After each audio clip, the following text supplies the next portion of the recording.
Welcome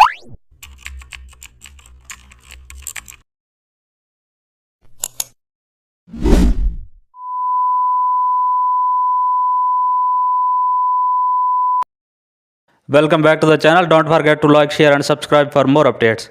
Today we will convert a simple circle into a heart-like shape using the direct selection tool.